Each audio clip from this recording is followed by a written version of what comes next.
So, just come across this nice gentleman who cares about animals. Could you tell me your name, I suppose, as a general introduction? I'm Leslie Austin, yeah.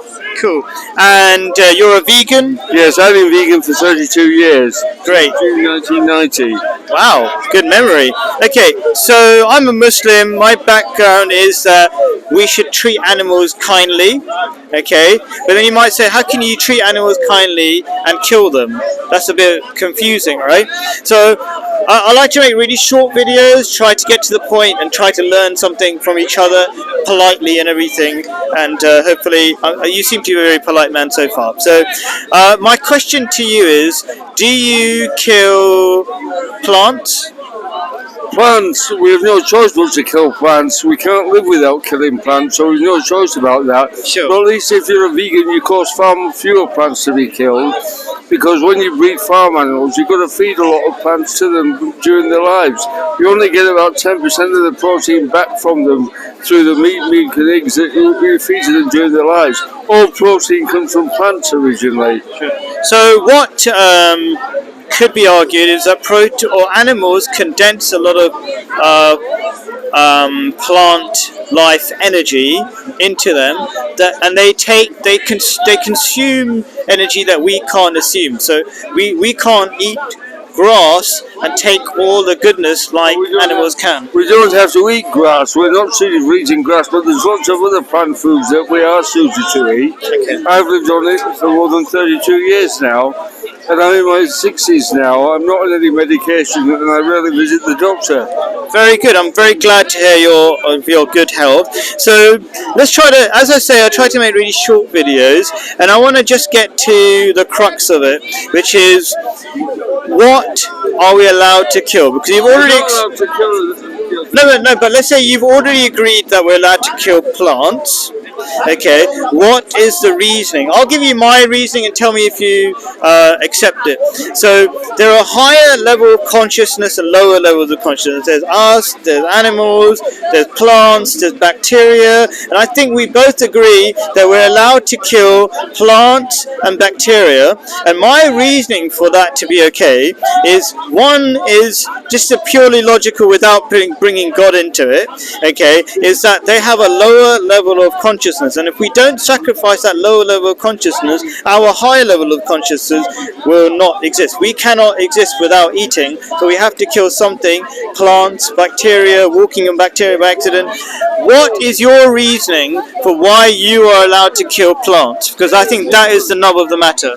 Animals are just as conscious as human beings. They're just as... No, I'm saying you. I just want to get to the point of what we're allowed to kill. So I'm not here to say what people are allowed to. You say the crux of the matter. I'll bring you to the crux of the matter. The crux of the matter is that this is the biggest suffering on the planet. You can show your pictures if you like. There's 20,000 million farm animals in the world today. Most of them suffering tortures like this. 20,000 million. That's 3 times the human population. Which is why I'm prioritising this. Is to get this number down. It's not a namby moral thing of whether we should kill them or not. They spend weeks or even months in conditions of torture like this before they're killed, and that's more important than a few seconds of killing at the end. Well, that's the crux of the matter as far as I'm concerned. Now, going on to answering your question, I'm not here to say it's all right to do this because the higher or lower levels of consciousness.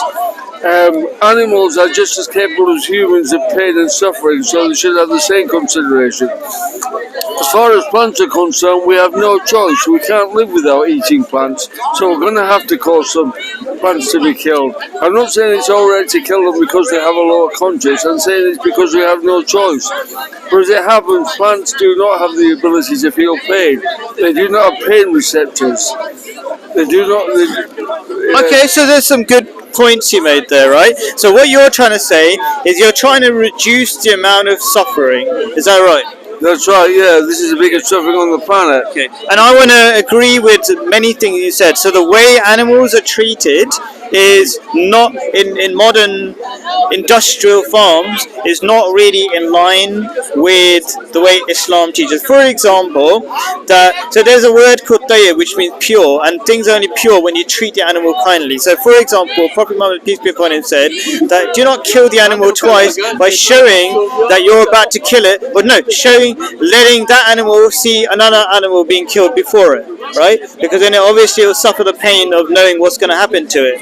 So there are lots of things about how you should treat animals with kindness, and so that's one thing I agree with, right?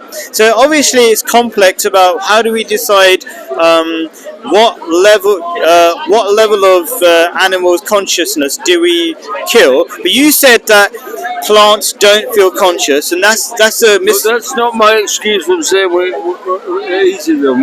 We can't live without eating plants. We've no choice about that. That's why we have to do it. There's no choice. Okay, so I just want to. So there didn't have to be a definite conclusion to the argument. It's sharing ideas, but I want to share one more idea that people are generally not aware of. That plants do have feelings. So the reason why we don't appreciate that plants have feelings, they've even shown that.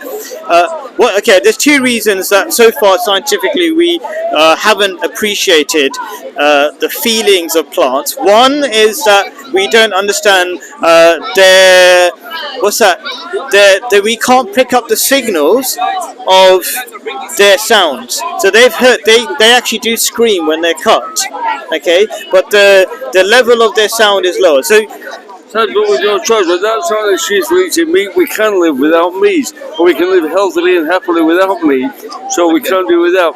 We can't live without eating plants. With no choice. Sure. Okay, so you make a good argument, and I'm just going to answer that in a second. But I just want to clarify this general misunderstanding that plants don't have feeling. One is the reason why people have that misunderstanding because they can't hear plants because our ears only hear a certain wavelength. And the second thing is that we don't see things. We don't live in the slow pace that plants live. So if you look at plants, they actually communicate and work with each other. Maybe I'll put some links to videos where plants are working towards, like, for example. That's not justification for eating. No, I'm just trying to. Meat, though. That's not justification for eating meat, though. Okay, so we can live without meat. We can't live without eating plants. We've no choice. Sure. Okay, so people say that you can live without eating meat. Okay, maybe that is true because you demonstrated it in your own life. That's good to see, right? I'm not sure if that's entirely true. I'm not a total expert, but what I do go by is that all animals have. So there are animals who are designed to eat meat. So, like for example, lions are designed to eat meat. We shouldn't force lions to eat grass, for example. Say that's wrong. You're hurting the animals. You should just eat grass. Okay, and it's all right to kill the grass. Like we don't tell animals that, and we know that we can reasonably justify what kind of animal eats what kind of diet by their teeth. We do that even with dinosaurs, even though we've never seen dinosaurs. That's usually a very reasonable way of saying, okay, lions have sharp teeth, mostly sharp teeth, they should be eating meat. Herbivores with flat teeth, they eat plants. That's well designed for that, right? So we, as human beings, we have mostly flat teeth, but we have some canines, and I think they're called incisors. I'm not a dentist, but sharpish teeth in the front. Okay, so if we're just, let's say there's no God, okay, do we not have the right to eat what is probably, according to our diet, that can be demonstrated through the shapes of our teeth? Well, there's a lot there. I mean, I'm not here to say we should do it because of the shape of our teeth. I'm saying we shouldn't cause us unnecessary suffering to billions of animals, billions of farm animals. I'll go back to your point about plants. If you become a vegan, you'll cause far fewer plants to be eaten. Because if you breed farm animals, you have to feed a lot of plants to them during their lives. All protein comes from plants originally, and farm animals only absorb about 10% of the protein they eat during their lives into their meat. So you have to grow a lot more plants and feed them to farm animals if you raise farm animals. So if you're eating meat, you're causing a lot more plants to be killed, and a lot more plants to suffer if indeed plants do suffer. Okay, so again, I'm not an expert, but what I will tell you is that each each animal is designed to eat a certain kind of. So, like Well, cows. whether we're designed to eat meat or not, we don't need to. It's been proven time and time again that we can live happily and healthy without meat. So we're under no obligation to, even if we are designed to. Sure. So my argument is one, just in case it wasn't clear, that I'm not sure entirely true. I don't think it's entirely true that we can or should go without meat, because I think from the design of our teeth suggests that we should be eating meat to some extent. But I want to clarify that I think we do eat way too much, because I used to live next to farmland, much more much closer to nature, and we would eat a lot less meat when I was in the Middle East, and so I do agree we're over-industrializing meat. So I'm not trying to just argue with you. I do appreciate your concern for animals and how kind we should be, and I think I am not. To the extent I'm still eating meat, right? I'm not even reaching the highest standard, because maybe the meat that I'm eating is not where the animal's been treated well enough. Yeah, so I'm not perfect at all. I'm just trying to give the most reasonable argument that we can find or understand from each other. You know, like me telling you what I think and you counteracting with it encourages education, so that people do the right thing. So maybe they'll be more convinced after they hear my argument, and when you give an argument and for veganism, that they, you know what I mean? Like if they hear a strong argument against veganism and you counter it, then they'll be even more convinced of your argument. Do you understand what I'm saying? Yes, okay. So I'm just trying to encourage that good education. You're saying the point about we don't need to eat meat. Have a look at the video Truth or Dairy on YouTube. In sections it shows various vegans, including very long-living vegans, athletic, high-achieving vegans, even strongmen, high-achieving weightlifters, who are all vegans. In the video Truth or Dairy, which is on YouTube, it was made by the Vegan Society way back in 1994. I'm very critical of a lot of it actually, but it does show those people I mentioned. You can see on there, one of the vegans died at age 101. He was shown on there when he was 100. He died with 101. He'd been vegan 75 years by the time he died, yes. George Crocker, yes. Cool. You can Google his name and find a bit about him as well, yeah. Okay, sure. I'll give you my YouTube or whatever, and then you can maybe possibly put in the comments. But I will try to look for it, or people in the comments could help me out by looking for. If I can't find it, do put it in the comments, and let's encourage the education and discussion. The last thing you can find me on YouTube as well. One of my channels is called Animal Welfare Educ. Cool. Animal Welfare Educ. I would have called it Animal Welfare Education, but YouTube doesn't allow you to have a title as long as that. So I had to believe it's Animal Welfare Educ. Okay. It's all one continuous word, because you have to do it that way as well. I've just got one. That way, you might want to look at some of the videos I've got on there as well. Yeah. So I encourage guys, do check out his stuff as well. And I'll try to find stuff. I'm going to give you my details, and if you put the link, then it'll make it easier for me to find it. But I'll try to remember, from the video, what you've said. Well, you can contact me on YouTube there. Cool. Yeah. But my last question for you, to maybe help me understand better, let's just keep us centered there, is that each animal is designed to eat certain kind of plant. I'm not repeating an argument, and so they can get the best out of the Earth's resources. So like a cow could consume good things from grass better than human beings can, and so isn't it best to let the? I'm so sorry to butt in. I've just been talking with Mohammed. Yeah. Had a lovely conversation. My name is Mark. Yeah. I'd love to come back and talk with you another time. Yeah. But I just want to say hello. We might come back later in the afternoon. Sure, if you wait. Go and see some. Yeah, sure. I'll look out for you if Are you you want. around here for a while? Yeah, I mean, I could talk to you in 1 minute if you like. Yeah, I just need to find my friend first. Sure. We'll come back. All right, cool. So I just want to say, if the animals are, so one is, I'm not sure about if those people are fully healthy, but maybe even if they existed for up to 100 years old, there's always the one odd person who might. But if animals are allowed to specialize according to what they were naturally made to do, okay, and we're naturally made to eat meat, wouldn't that be, if you think nature is incredibly well designed, and I think very few people would be able to argue that nature is incredibly well designed. Wouldn't it make sense to work with nature? And when I say with nature, even when I eat animals, that would be the most efficient way, because nature is efficient.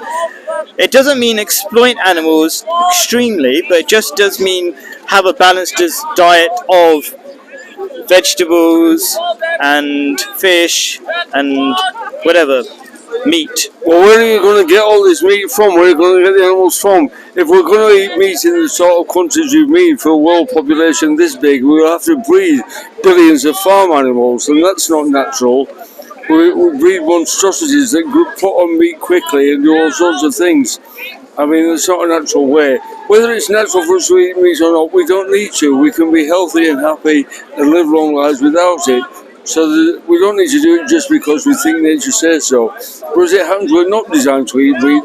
There's a lot of physiological difference between humans and meat-eating animals. For example, we have short colons. We have long colons. Animals that eat meat have short colons so they can get the meat out before it rots. We have long colons, meaning the meat often rots in there. So when you've been eating meat for 30, 40, 50 years, you often get colon cancer. We also have a weak stomach acid, whereas animals that eat meat have strong stomach acid to digest the meat. Yeah, there's many differences. We don't have fangs, we don't have claws for restraining animals, or fangs for tearing through flesh. We have for chewing through fibrous materials, teeth, molar teeth for chewing through fibrous materials. So the truth is that all the evidence is that we're not designed to eat meat. But even if we were, we don't need to, so there's no justification for causing all this terrible cruelty just because we like the taste of it, because that's the only reason why people eat it, because they like the taste of it. There's no other reason to eat it. I mean, that's fascinating. I mean, I've got a lot to learn from that. I've never heard about the short colon idea. Long colon? Short colon is for meat eaters, yeah? I can show you a diagram. We won't show on there. Oh, no. I mean, people can imagine it. There's about 5 categories of animals. You've got omnivores, herbivores, frugivores, and it shows the different characteristics. And the human is near to the herbivore or the frugivore in nearly all the characteristics, including the length of the colon, stomach acid, and lots of other features as well. Yeah.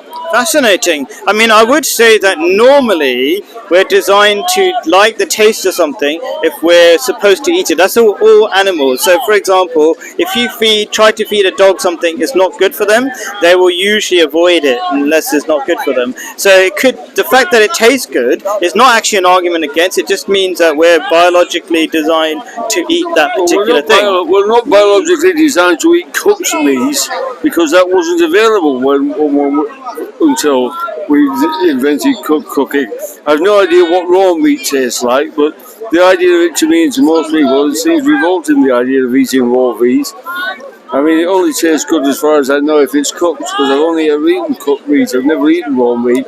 I mean, the reason why... I don't know whether raw meat tastes good to us or not. I've no idea what it tastes like. Yeah, I think you would die if you ate it. And the reason that we've evolved, you could call it evolved or whatever, that our brains have evolved to be able to make fire, to cook food, so that our bodies have to spend less time digesting it, because cooking reduces the amount of digestion your body needs, and maybe your body can't.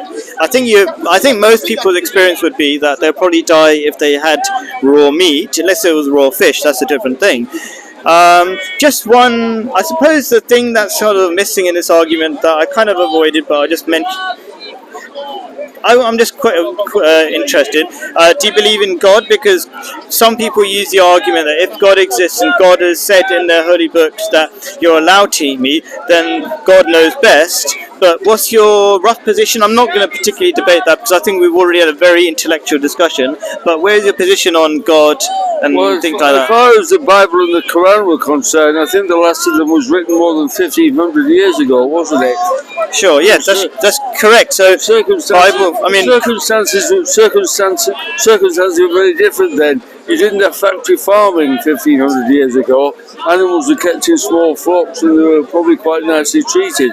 You didn't have a population explosion of farm animals 1,500 years ago that were doing tremendous damage, wrecking the environment.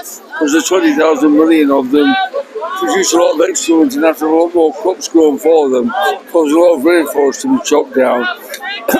1500 or more years ago, you didn't have a human population so big that there was mass starvation, which is made worse by eating meat. Because a lot of food that could be feeding people in the third world is being exported to rich countries to feed farm animals.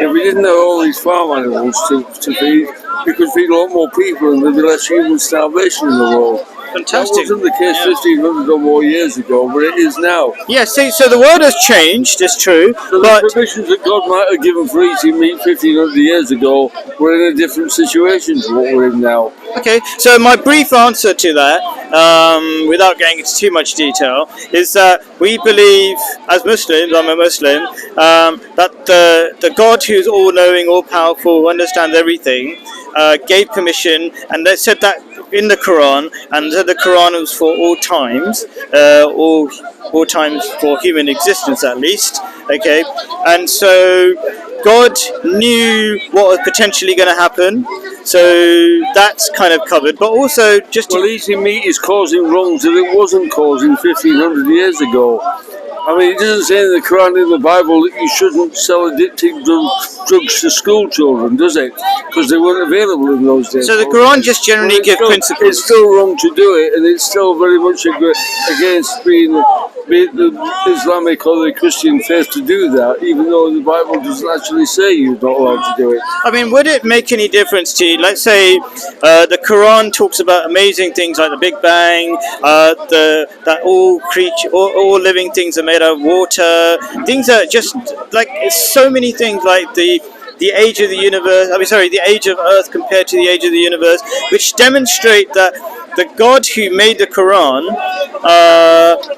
knows exactly how the universe works, and so it's better to listen to the God, the all-knowing God, than our own selves who are trying to, with our very limited intelligence, try to make up rules. Does that make any sense? Okay, let's break that down. So, is it amazing to you that God in the Quran talks about the Big Bang and so many other amazing scientific facts that were completely unknown at the time?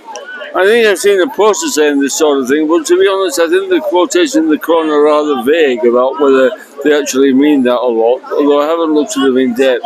Sure. I mean, we could have an interesting conversation about that. I'm trying to not make it a whole different discussion, but they are very precise. I've had discussion with other people. Like I said, the heavens and the earth were a closed-up mass, and then we opened them up.